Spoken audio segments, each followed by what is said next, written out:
Welcome to Tilehurst and pod number 342. We are back with Ross and myself. We're here to talk about a few bits and pieces. But Ross, you've had a very exciting weekend, haven't you? Because not only did you watch the Wimbledon game, but you also went to Boston too. Yeah, it's been a busy weekend up and down the eastern seaboard here in New England. But yeah, up nice and early for a 5 a.m. start for the Wimbledon game this weekend, and then straight down to see the in-laws afterwards. That's the perfect back-to-back after a nice early start. So I yeah, good mean, weekend. I'm sure your relationship with your in-laws is great, but it sort of sounds like you're a glutton for punishment. So yeah, Yeah, well, yeah. well, well done for doing it.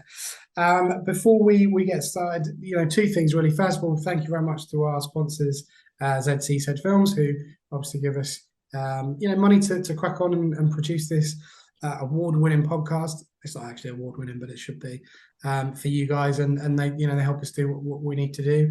And also, we're going to go one better than the Reading FC admin and say happy belated birthday to Steve Coppell. Yeah. Obviously, recording this on a Monday night. It was his birthday yesterday. I doubt that he's listening to this, but if you are Steve, Sir Steve, I should call you, a very happy birthday and thank you for everything you did for our little club. So Definitely. yeah. Come rain or shine, it's time to relive the latest match action with the recap. This podcast is sponsored by ZCZ Films, Reading's oldest ultras. We're going to head straight into the Wimbledon review. So let's do that, Ross. You got up at what, 5 o'clock your time, Eastern Seaboard time, to watch it, so others didn't. I'm literally like, I didn't watch it myself, but I am physically checking notes. If you're not actually watching this on YouTube, we had one shot, which came in the 95th minute. Have you have you got literally anything to add to that? I think that anybody who saw the game will have a good sense of what I'm about to say about it. It wasn't a classic for all ages, for sure. It was very much a preseason friendly, right? They changed the entire. I think both sides changed the entire 11 at halftime, so they were certainly taking it somewhat easy. But the what I will say is that the first 11 may at least be a good example of what Reading actually have available as a starting 11 right now, and that just says how much work there is to do, right? As the summer goes on, because boy howdy, this team doesn't have a creative bone in its body anymore. Yeah. And there's like some like gesturing at Paul Ince that goes along with that. But because eventually you do have to, even if you're a professional footballer, you have to have an attacking game plan installed to know what you're going to do with the ball when you have it. But my word, I would say that just about nobody outside of Nesta Guinness Walker seems to remember which way the opposition net is on the field at the moment, and that was certainly a little bit concerning. I mean, it's an interesting one. I spoke to someone over the weekend who isn't really a football fan, but knows, obviously, if they know me, they know that I'm a Reading fan, and Right. they kind of had heard pieces, about the club, and they was like, oh, I thought you were going to have a massive reset over the summer. I was like, well, we got rid of a number of players that either was kind of our own decision or we had no choice to get rid of them. But ultimately, you've got to replace those with something, right? And Right. I'm just looking at the team. There's a few in there that you'd hope would have had a good game. Brafer, obviously, who comes quite highly rated. Obviously, Guinness Walker, you mentioned. Holmes and McIntyre did play. Hutchinson, by all accounts, was a bit of a loose cannon. Imagine my shock. Yeah. Right. Obviously, got Vickers, who's come all the way through. I think he started under nines. And then, as you said, they kind of mixed up second half. But I mean, that squad is really about as thin as wafer ham, isn't it? Really, Ross. I mean, that is not looking good at all at the moment. It's not ready for League One. I mean, in Wimbledon or League Two side, I'm not sure the team's ready for League Two. They started up front with three players. What is it? So Kelvini, I never try and pronounce his last name.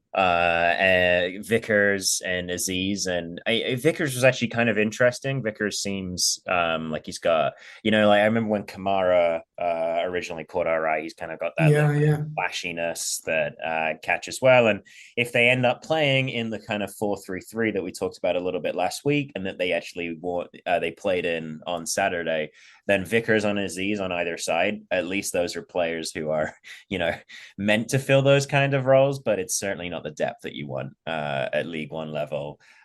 Interesting to note that Andy Carroll spent, I think, most of the afternoon on the bench. It was quite difficult to see what was really going on. If anybody did catch the official stream, I'm sure they'll know what I mean, with Reading wearing light pink and Wimbledon wearing white. I gather the camera angle was a bit iffy as well in terms of it being quite far from the actual pitch, which is always a good thing when you're videoing football, isn't it? Really, and especially when you're trying to work out who trialists are and things like that. It's certainly not the easiest watch, I would say.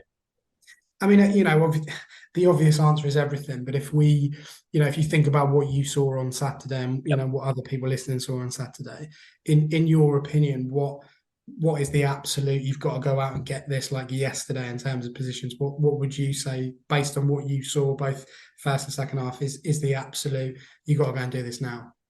For me, it's two center mids and two guys who are confident playing in both the 6 and the 8 role. We had McIntyre and Hutchinson playing there on Saturday, and it's just, there's no creativity there. I don't mind what Hutchinson gives in terms of, like you were saying, getting stuck in, and even when he's playing with a bunch of teenagers, he's still the one losing his head a little bit and being passionate, and you need a little bit of that. It's fine. McIntyre is a good progressive passer, but he's not an attacking player, and he's not somebody who links well necessarily, outside of trying those sort of like raked passes across to maybe Yiadon was there in the past, or Mate or someone like that. So it's really two strong center mids to start off with. That's where Reading need to be looking. I remember just a few years ago, right? We had Laurent and Rinomota, and during Pauno's first season. We did. Yeah, the dream. About that. Yeah, I think they invented the word midfield pivot. So yeah, exactly. Midfield pivot. So I think when you're looking at those players and you pick those out in isolation, certainly this time last season or this time last year in pre-season, Hutchinson was looking, he was looking really good, and you're thinking, oh, how's he been, how's he sort of left League One and then ended up here? Like this is quite incredible, really. And he's, over the season, obviously been injured incredibly, showing that he's probably not mentality-wise the kind of player that we need to bring those young players through, because he just does stupid things. That in-joke last year was kind of, if you want to make some money, bet on a yellow card for Hutchinson. So it's a concern that those two are kind of forced to play in those positions. We could probably do a separate pod on Tom McIntyre's best position. I like him in midfield. Yeah, but as you say, he's not. You're not going to go, well, do you know what? That's your starting spot, and you're going to be there for the whole of League One and all the cup games, everything else. So, yeah, I mean that is a really good point in terms of those centre mids for sure. Well, it's like I was saying, right, with these centre mids, you want guys that can play that 6 and that 8 role well. I don't necessarily need them to be people who can play a 10 role. I think Aziz can do that. Vickers, I've heard, can do that and had a good season, actually with a lot of goal involvements in the under-18 Premier League a couple years ago now. So a few guys around who can do that kind of thing. But McIntyre, if McIntyre's playing, he needs to either be in sort of that base of the pivot sort of thing, so that he's just shielding the back four and pushing passes forward from deep. He doesn't want to be further up the field. That's just not the place for him. So yeah, center mids, we need him. I mean, if you're on social media over the weekend, it was, the reaction to the game was less than positive. And rightly so. There was someone who I should have written it down. I didn't catch his handle, but he said, I've been watching Reading for over half a century, and I've never seen a meaningful pre-season friendly. And that is true to some extent. But we said sort of this time last week on the pod that we did that we were desperate for some football to talk about, and we've ended up in a situation where actually it's just been rubbish, again, and it just adds to that kind of summer of sadness that we're currently experiencing. Yeah. I suppose one plus point of it, and this is nothing to do with us really, but Alex Pearce played for Wimbledon and looked, pretty assured. And there was some horrific statistic, like he'd had 203 more appearances in a league than the whole of the starting 11 for Reading, and that really is just quite frightening when you're coming up in a pre-season friendly against, all due respect to Wimbledon, a lower league side, and Right. they are churning out these players that probably won't start for them again with respect to Alex Pearce. And he's got that level of experience compared to what we've got.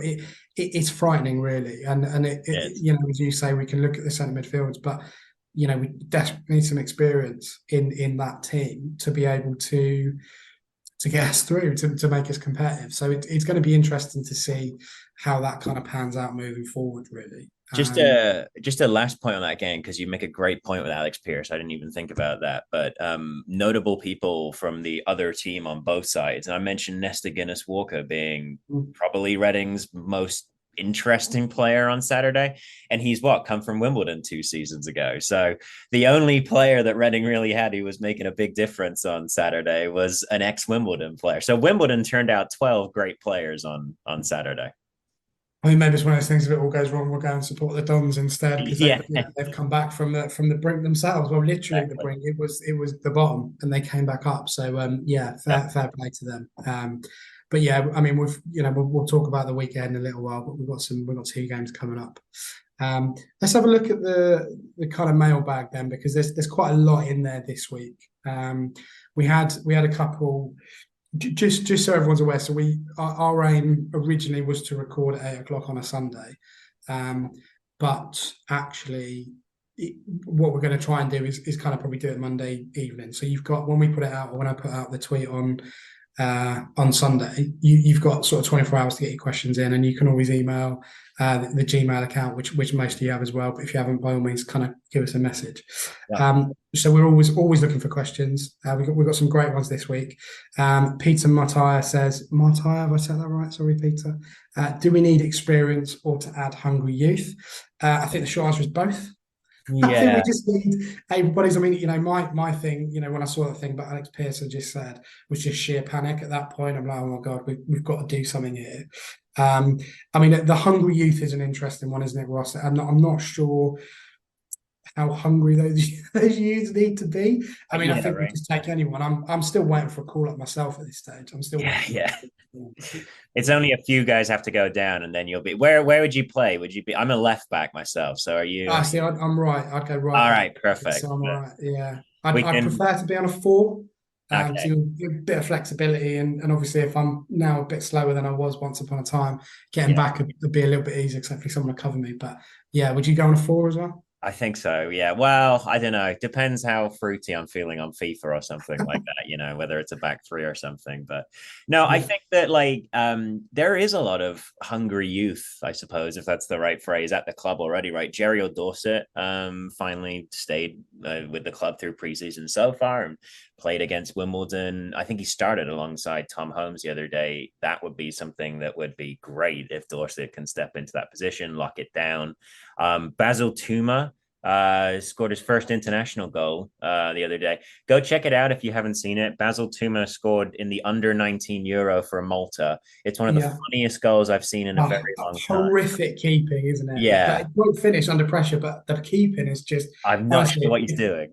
If he was you playing left back in that game, you'd be straight up to him, wouldn't you, going, what are you doing? What on earth is going on here? Yeah, no, the keeper... Ross is right. A few people kind of retweeted it, and I have a look, because it's just... it's just horrendous. Absolutely horrendous. Jay says, and it literally is just Jay, transfer strategy, ? Which I thought was brilliant. Anything would be good. Any strategy would be fantastic. Like I say, the center mids for me are the thing that I just can't get away from. But it's funny because you were just saying a second ago, right? Youth or experience. And I'm kind of like, no. We need some guys in the middle of that curve, right? Like guys that are maybe 24, 25 who have gotten 3 full seasons behind them, maybe, but are now able to start kicking on. Maybe with a different coach, they'll come along and kick on a little bit more, and there's still potential for them to improve a little bit. I think that's what Reading are missing. We've got kind of those old hands like Sam Hutchinson still hanging around, Andy Carroll's hanging around. I saw Junior Hoylett last night on television over here. Let's see if he comes back and hangs around. So we've got these old men. We've got a bunch of kids. We need some of those guys who are either in or approaching their prime, I think. So age profile is important. If you didn't catch it last week, we talked a lot about the kind of confirmed / rumours that Walcott and Nibs in particular last week that we were talking about. So that's available wherever you get your podcast from. So have a little look at that, because we kind of did sort of a semi deep dive into those players. And to my knowledge at the moment, I know there was trial lists on Saturday, but they're the only two really that have had names to faces in terms of people that we would expect to sign at some point. So yeah. Keep up to date with all things Reading FC. Follow the Tilehurst End on Facebook and Twitter. This podcast is proudly sponsored by ZCZ Films. Remember, if you want to get involved in sponsoring the show, drop us an email to thetilehurstend@gmail.com. Paul Mortimer says, are we paying the tax bill? We'll come back to that in a minute. Mr. Sprud to you, which I thought was a great handle. A little bit of a running joke with him. He says, what research goes into the podcast? And I put up, it backfired massively because he's asked that question. But I said, no one ever asked the kind of research that goes into what we do. Right. Ross has been up at 5. Mr. Sprud. I'm going to say, it's early. That's the level of research we're talking about here. Early starts and a notepad. That's about that's the research. I mean, I'll write it down. I'll write everything down I'm going to say on this. I mean, I do sort of bits and bobs throughout the week. I kind of write stuff when it comes into me. But I mean, in terms of research, ultimately it comes down to watching the games. It's Ross is lucky because he gets kind of exposure to all of them. I'm lucky because I get to see most of them sort of in the flesh. Yeah, exactly. When they're on. So actually, we've answered it. I think he was just being a bit like, come on, then I'll call you bluff. So I appreciate the banter. Hey, guys, you should be excited. Ben's got that in stadium perspective. I'm looking down from the bird's eye view. So you're getting two perspectives there on the podcast. Yeah, all covered. Yeah, I had quite a few longer ones which I took screenshots of. So I'm just gonna have a look quickly. So Loyal Roy, who I know kind of listens a lot and kind of engages with a lot of stuff we do. So we really appreciate that. His handle again is pretty decent. It's Royals Till I Die, which I hope is kind of still true. Royal, it's getting harder to feel that way, but still sticking in there. I suppose we have to focus on the known knowns, which is absolutely spot on. What does League One take, and what does it look like we currently have, and what therefore do we need, i.e. highly experienced players and a manager? Assume current embargo still applies, I suppose, until it actually doesn't. I mean, again, we could probably do a separate podcast on that. I think realistically, we're all fully aware that we're not anywhere close to being in good shape for the new season, which is 26 days away. And it's frightening. It's absolutely frightening. And that will lead us on in a little bit to another question. But yeah, look, I mean, we're not, as Ross has kind of talked about in as much detail as he possibly can, we weren't competitive in the game by all accounts on Saturday. We didn't look like we were going to win the game if we were still playing now. And really what it looks like at the moment is an absolute disaster zone. Would you kind of concur with that, Ross? I think that yes, at the moment that's kind of the case, but the at least silver lining for me, like I was kind of talking about a little bit, is that I just don't think that any of these players know how to execute an attacking game plan anymore. And again, not to just blame old managers, but I'll gesture in the direction of Paul Ince. And you spend a year saying, give the ball to Tom Ince, who will then take the ball up. And if that's not going to work, we'll just hoof it to Andy Carroll. It's difficult for players to really know what they should be doing next. Guys will have learned all kinds of different attacking game plans throughout their youth. They will have learned how to push the ball wide and get crosses into the box. They will have learned how to attack, through the channels and things like that, but there's just no identifiable tactic. So at least the silver lining is if a coach comes in like Sellers and puts something into the squad, then they could get a lot better quicker, but that doesn't solve the depth problem for sure. So getting some sturdy depth with experience and the right age profile, like we talked about. I think the thing that concerns me with League One at the moment is from a travelling point of view, there are a lot of local-ish games. But with that comes an added responsibility and expectation from the fans, and rightly say that we compete in those games. Yeah. And at the moment, we've obviously got 2 games coming up this week, but we still haven't got anyone new through. We still don't have a manager of sorts. There isn't. My main concern is that there's there's not enough time to embed whatever philosophy Sellers is bringing in. If, of course, he actually does take the job with him, because it's been 3 weeks since that was kind of tentatively announced and said, well, we're to wait for paperwork.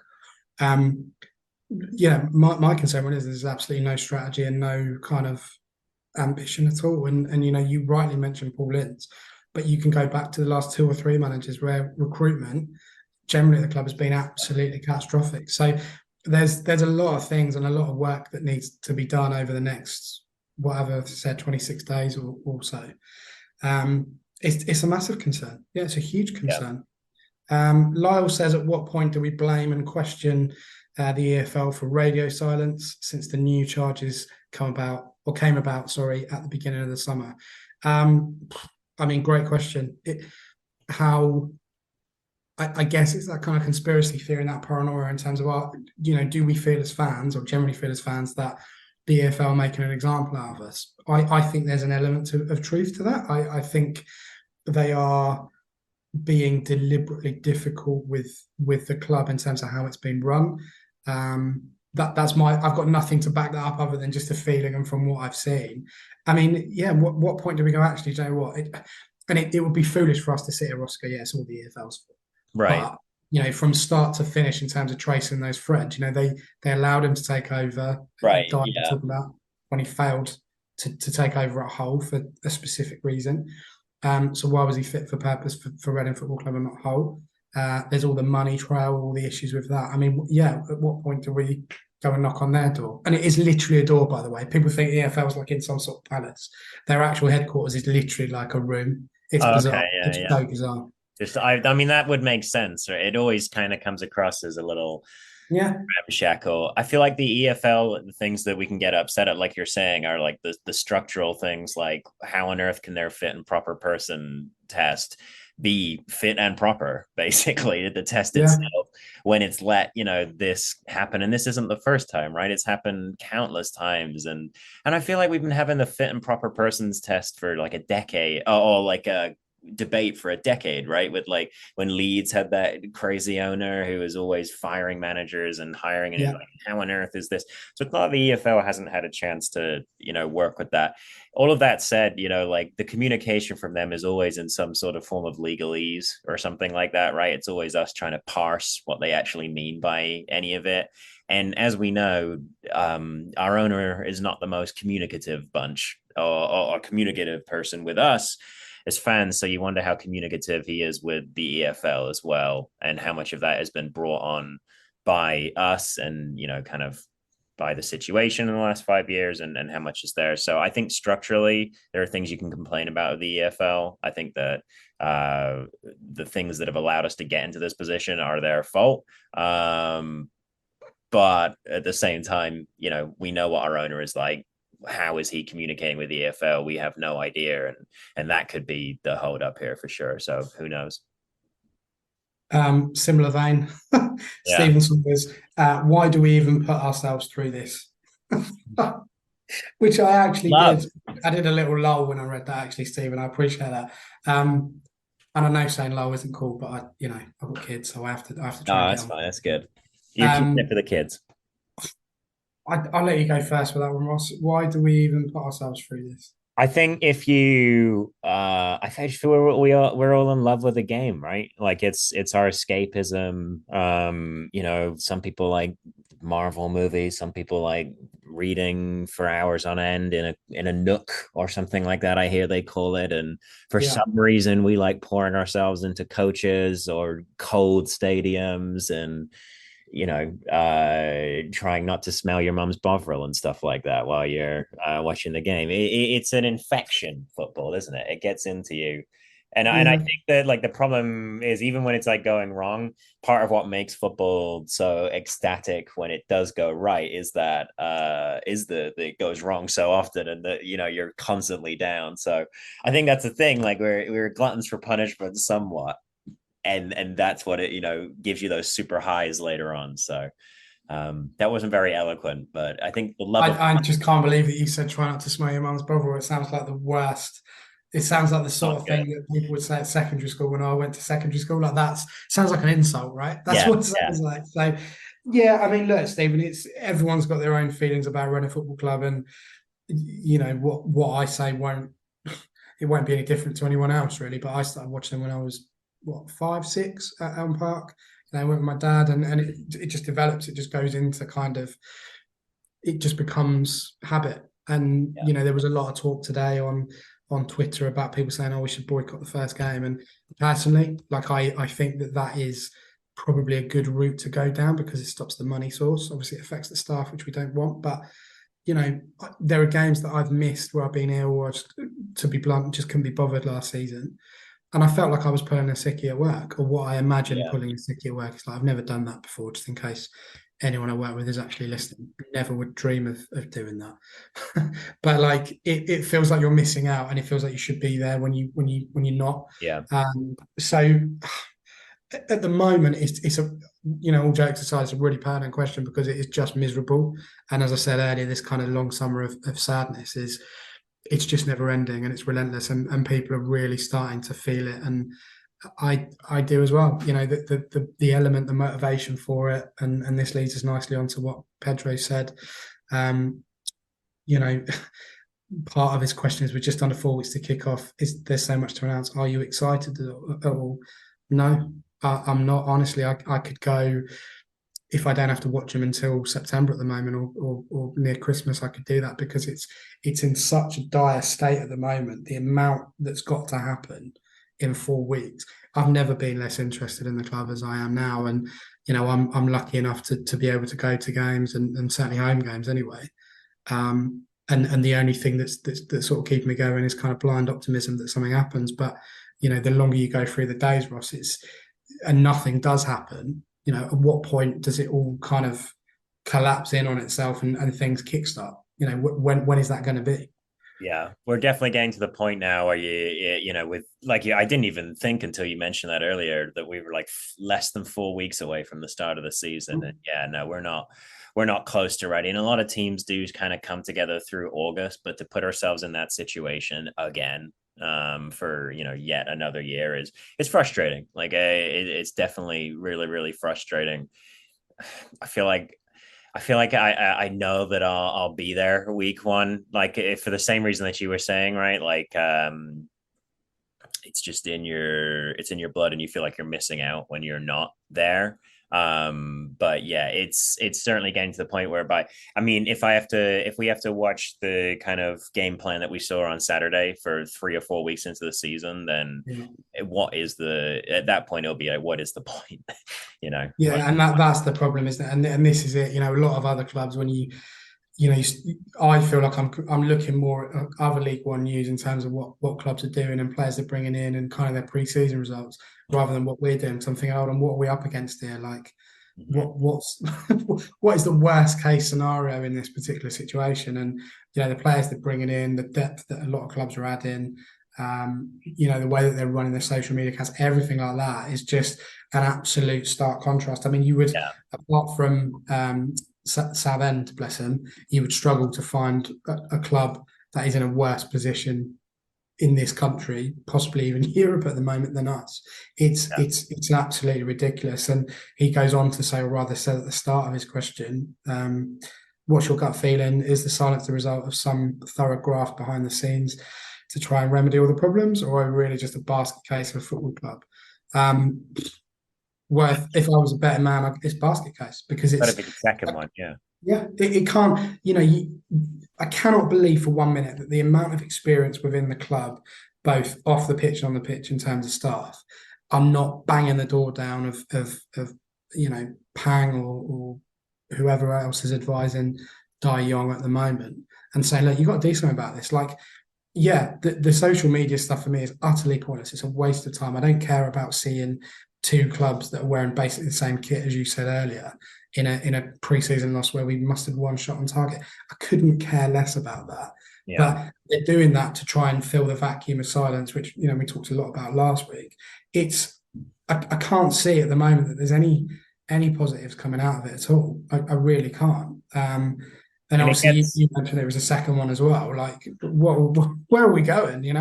And it gets frustrating, right, when you're looking at it in terms of the season starting so soon, and right now. Like, I feel like at the end of the season, even with the issues, like people could have been like, all right, well, maybe we can reset, got that pushcast money. Maybe we can actually like win some games in League One next year. That'll be fun. Yeah. But right now, you look at League One, like you were just saying, and there's most teams ahead of us, certainly in terms of like how they're actually running themselves as a club, but in terms of their preseasons as well. They're all ahead of us with their transfers. They're all ahead of us with all that. So it's disheartening, when you're trying to stay positive, but you feel like you might be about to watch another relegation threatened season, even though you've jumped down another division.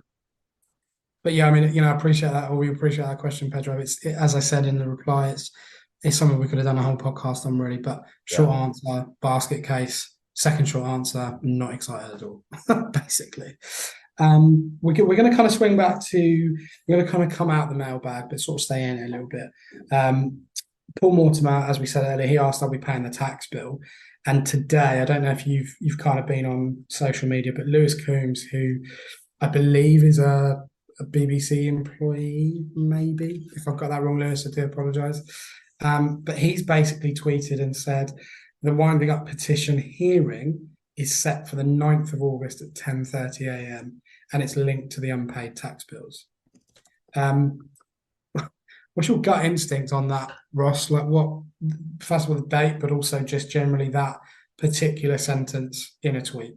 Yeah, I think that the thing that makes it okay, so what that kind of does, it puts us on like a ticking clock for paying the second half of the tax bill, right? Because we've had winding up petitions before with Die Young. They will always end up getting or my understanding is that they most times end up getting a hearing. So this is a usual next step. But if the club haven't paid their tax by then they're going to run into serious trouble during that hearing. We had an idea that they had paid that towards the end of last week. And then, of course, Tim Deller broke that it had only been half of that.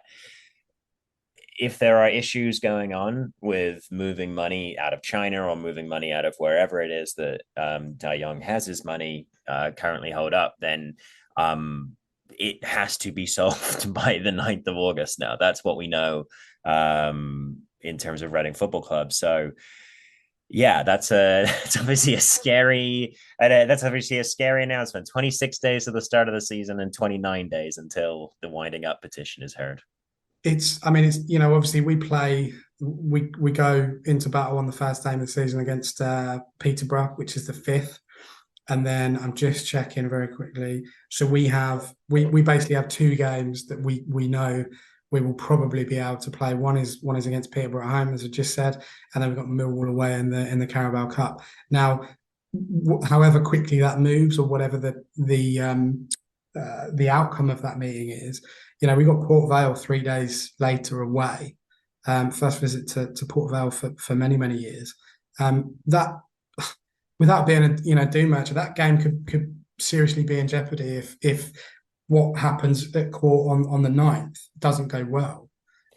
That's frightening. I mean, that's absolutely frightening to be, okay, well, we might have a team to go ahead and be competitive against Peterborough, potentially something against Millwall as well. But, we don't know what's going to happen beyond that. And we know the Supporters Trust are already selling coach tickets to the games and stuff. I mean, this is a horrendous situation to be in, right? This is not, and I'll be honest, I kind of felt physically sick when I read that, because it's like, well, all the time we've had this situation where it's potentially pie in the sky, it's all rumours, blah, blah, blah. This is, you can't make this stuff up, right? This is factually accurate in terms of this meeting happening on this day.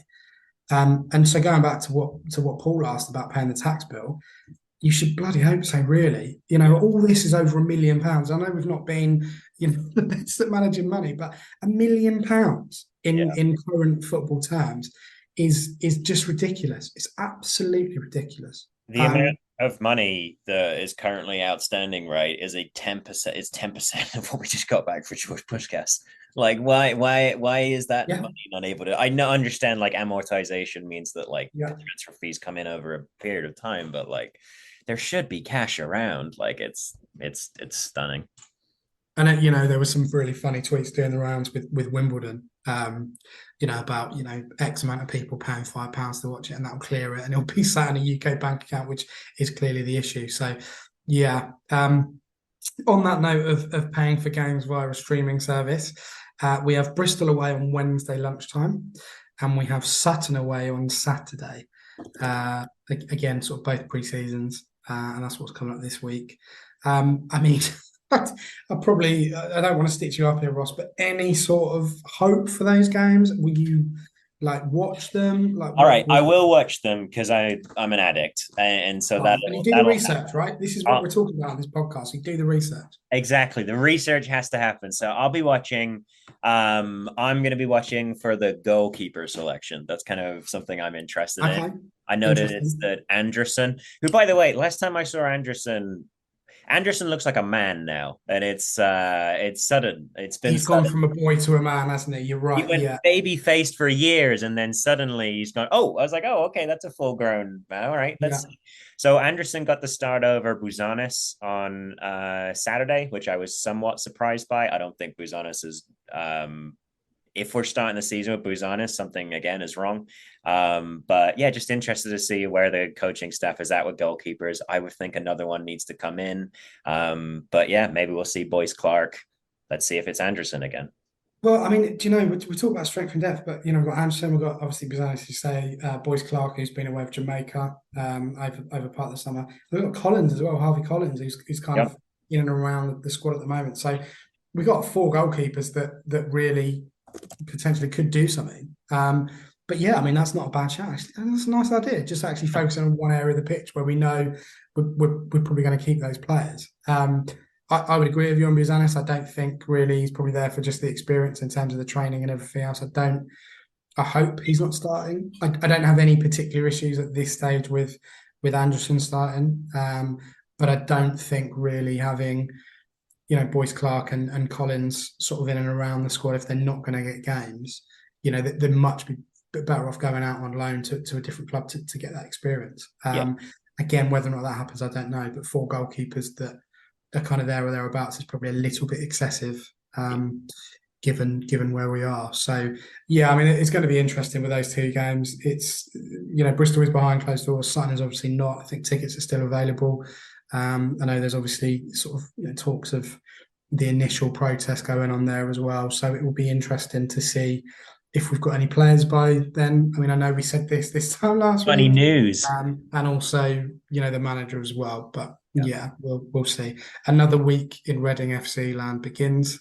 Hopefully it's a positive one. We're holding out hope. It's going to be. This is the week. Yeah. Cross everything, touch wood, whatever. Cross everything, yeah. And see what happens. Ross, thank you so much for joining me on your lunch break. Maybe. Yeah, that's right. Yeah, you're getting good at this. Very good. I'm good. Yeah, I'm getting there, aren't I? I'm getting there. I've finished work. Well, if I ever started work, who knows? And then I'm off for the evening. Ross, enjoy your afternoon. Thank you. Thank you to everyone for listening. Yet again, you can get it wherever you get your podcast from. And we will see you or hear you or whatever the phrase is for a podcast next week. Come on, you guys. Crushed that.